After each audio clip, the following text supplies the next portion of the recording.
Power Rangers, the American adaptation of the Japanese Super Sentai series. Nobody really knows what it is, but there's just something about having a group of teenagers in spandex fighting monsters that is so entertaining. Power Rangers started off by adapting the Sentai Zyuranger, which became the Mighty Morphin Power Rangers series. It's been 23 years since then, and it is still going strong. Now, this isn't the first time that Power Rangers has received a comic series, but this one promises to be closer to the original series and the original characters than the ones before it. Now, for those of you that never saw Mighty Morphin Power Rangers, let me give you a quick summary of the important details up until now. After 10,000 years, the evil sorceress Rita Repulsa is freed. Zordon, protector of the Earth, creates a team of 5 overbearing and over-emotional adolescents, more commonly known as teenagers with attitude. These 5 teenagers are Billy, Trini, Kimberly, Zach, and Jason. They become the Power Rangers, the Defenders of Earth. After many losses, Rita decides to create her own Ranger, and she uses the Green Power Coin to turn Tommy Oliver into her evil Green Ranger. What follows is the 5-part story arc, Green with Evil. This comic begins shortly after Green with Evil, so I highly recommend you see that first, otherwise you will be confused and pretty much spoiled for Green with Evil. But now, with that out of the way, let's go ahead and begin. The comic opens with the sorceress Rita Repulsa congratulating her Green Ranger on his accomplishment in having destroyed the Power Rangers. He takes off his helmet, and it is then revealed that this was Tommy daydreaming. Jason asks Tommy what's bothering him, and Tommy says it's nothing. In reality though, Tommy is still being affected from when he was under Rita's mind control, and he can still hear her voice in his head. They arrive at school where they meet up with the other Rangers. The Rangers begin talking with each other about an upcoming test, while Tommy follows close by. Rita notices they are so close, and wonders how Tommy will be able to fit in with them. Tommy tries to ignore Rita, and the other Rangers notice something is wrong with him. Tommy then decides to head off on his own.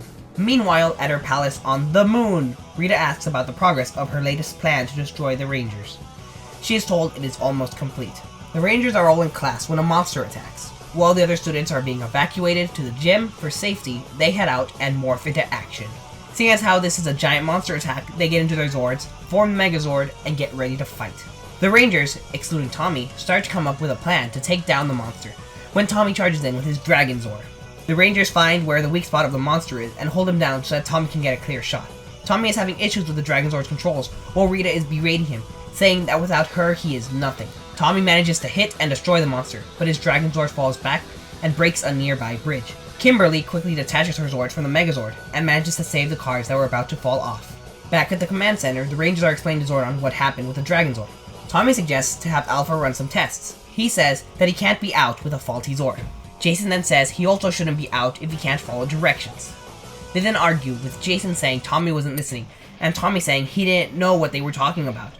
Zordon ends their argument, saying as leader, Jason has to make sure everyone understands what to do. And he tells Tommy, as the newest member on the team, he should ask questions if he does not understand. Back at the bridge by where the monster attacked, Scorpina is shown retrieving something. The comic ends with Scorpina handing the crystal she got over to Rita. When Scorpina asks what it is, Rita replies, it is their new beginning. So that's where the story ends, but added on afterwards is the ongoing adventures of Bulk and Skull. I'll just briefly go through this because it's not that important really. It starts off with Bulk and Skull in the principal's office. They manage to sneak out since they set up for several Italian subs to be delivered. In the hallway, they see Trini and Kimberly. They try flirting with the girls, but the girls simply walk away and start talking about how great the Power Rangers are. Due to this, Bulk decides that he and Skull shall become the new Power Rangers. After this, we have another plan by Rita to destroy the Power Rangers. She has created a magical fog that will separate the Rangers, and that will let Goldar destroy them one at a time. Zach, Trini, Billy, and Kimberly are fighting putties while Goldar attacks Jason and Tommy. After a while of fighting, Goldar grows giant to crush Tommy and Jason. The other Rangers get into their Zords and use them to attack Goldar. The Rangers manage to form the Megazord and the Dragon Zord. Goldar is left to fight the Dragon Zord and the Megazord, and then it just ends. Mighty Morphin Power Rangers number 0 is an interesting comic. It's definitely something that fans of Power Rangers will enjoy. There are a lot of nods to the original show and Power Rangers in general. I loved how in the beginning, the vision that Tommy had, he is shown with the sword that he only had during the Green with Evil arc. The sword was destroyed and he was freed from Rita's control, but it makes sense that if he's still evil, he would have that sword. Also, in the comic, Jason is shown driving a Hummer, and in the series Power Rangers Dino Thunder, Tommy owns and drives a Hummer. The Ranger suits look practically identical to the ones in the show, whereas previously in comics, they would add an emblem of their animals on their chest to differentiate it. It's not done this time, and that's nice because it makes it similar to how the show was. Also, near the end, when the Dragon Zord accidentally destroys the bridge, Kimberly separates her Pterodactyl Zord from the Megazord. I honestly don't remember if this was ever done in the show, and if not, it's a very nice idea. It's also interesting to note how contemporary the comic is. What I mean by that is, it's about the original Rangers, and it takes place during events in the actual show. But there's modern technology shown in the phones, the computers, the cars, and just how they talk about things. It's also a very modern take on Power Rangers, and that's what I really love about this. The fact that it shows it's possible to have a modern and serious Power Rangers that still feels funny, that still feels like Power Rangers. Hopefully the new Power Rangers movie can do as good as this comic did in that regard, in making it serious yet funny. I'm also interested to see where the story will go from here, because it's set within the show's continuity right now, but it could go off and tell its own story, or it could stay within continuity and stick strictly to what the show says.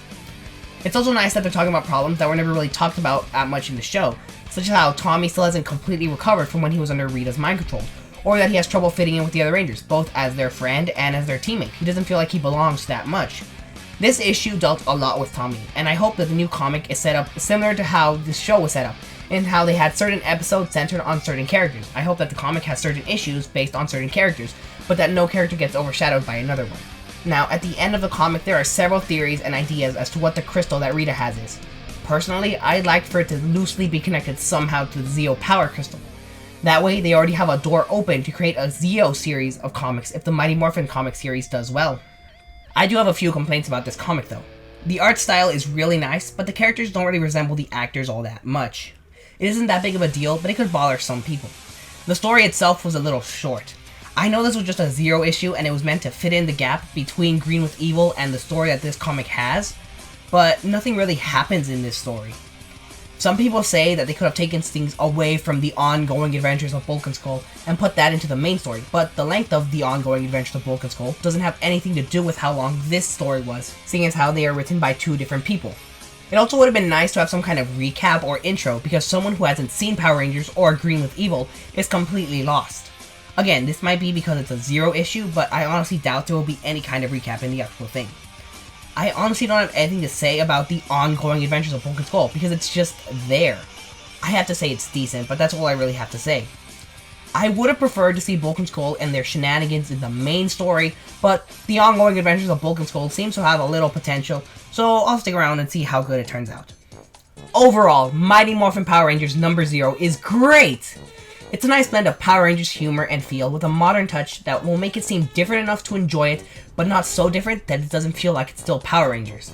It's clear that the people working on this know Power Rangers because of the details, the references, and just how much love there is for the originals. Let me know what you thought of this issue. If you aren't a Power Rangers fan, do you think this will lead you to watch Power Rangers, or at least Green with Evil, because that is a great story arc and I recommend it to everyone, even people who have never seen Power Rangers. Also, just out of curiosity, what is your favorite season of Power Rangers? For me, personally, definitely Power Rangers Time Force. It is the best. I would love for a comic series about Time Force, similar to this one in how it's a modern take on an old show. Either way, I hope you all enjoyed, and I'll see you all next time.